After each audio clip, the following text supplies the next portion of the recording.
ነገር በማድረግ ዘምጥቶልናል።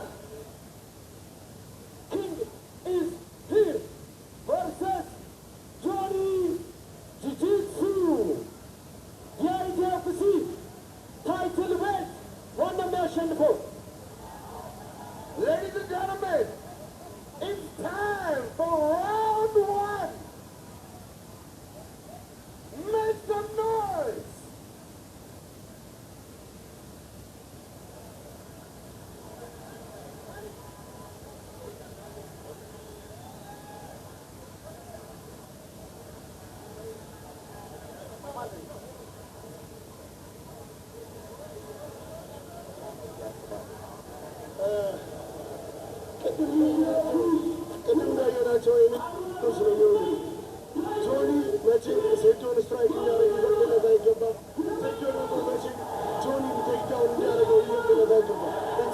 ጠብቀው የነበረው ፋይት ደርሷል። ዳኛውን ህጉን እየገለጸላቸው ነው። ከዛ ከሰከንዶች በኋላ የኢቲኤፍሲ 02 ሜን ኢቨንት ሴዶና ጆኒ ግሎቭ መቻ አድርገዋል። ፋይቱ ሊጀመር ነው። በሩ ተቆለፈ። ሊጀምር ነው። ፋይቱ ሊጀምር ነው። ማን ሩጦ የሚጠቃ ይመስላችኋል? ፋይቱ ጀምሯል። ሴዶና ጆኒ በመጀመሪያው ደብል ቴክዳውን አደረገ። በመጀመሪያው እንግዲህ ጆኒ ማውንት ላይ ሆኖ ፓንቾችን እያዘነበበት ነው ያለው። ጀርባውን ሰጠው ጆኒ። ሴዶ ጀርባውን ሰጠው። እንግዲህ ፓንቾችን እያሳረፈበት ነው ያለው። በመጀመሪያ በሰከንዶች ውስጥ አቲክ ወደ አሮባር እየሄደ ይመስላል። ጆኒ ወዲያውኑ ቴክዳውን አድርጎ እንግዲህ አሁን አርም ባር ሴታፕ ለማድረግ እየሄደ ይገኛል ማለት ነው። አሮባር ያዘው አሮባር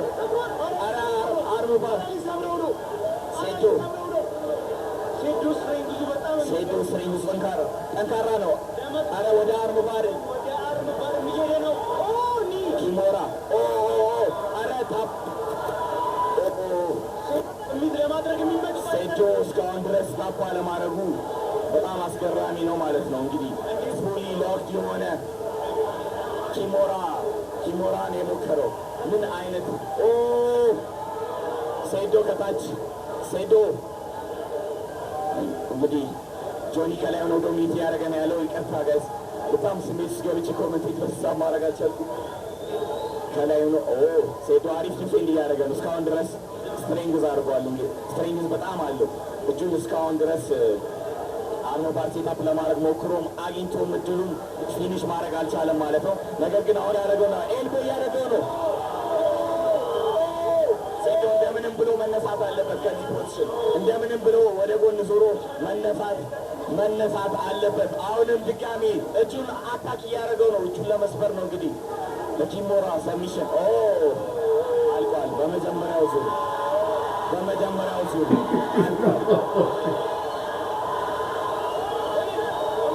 ጆኒ በመጀመሪያው ዙር አሸንፏል። እንግዲህ ምንም እድል አልሰጠውም ለሴዶ በኪሞራ ሰሚሽን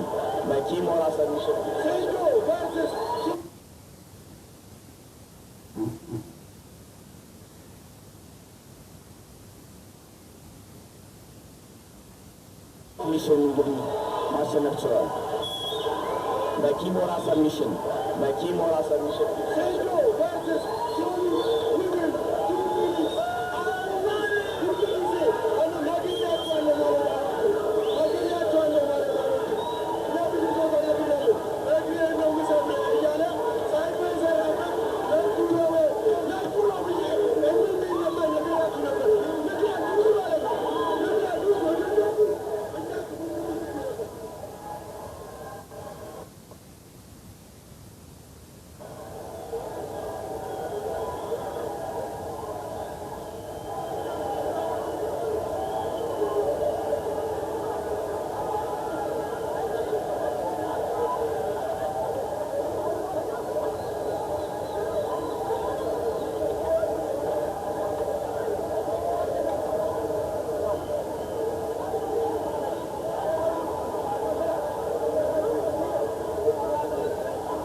ሴቷን አናፍሳማ ሞክረዋል ብዙ ትትትሎ ከጌራችን ለመጥረብ ሞክረዋል ብዙ እኛ ግን መሬት ሳነካ ስንሳፈር አኩይመች ያው ሀያ ቢለ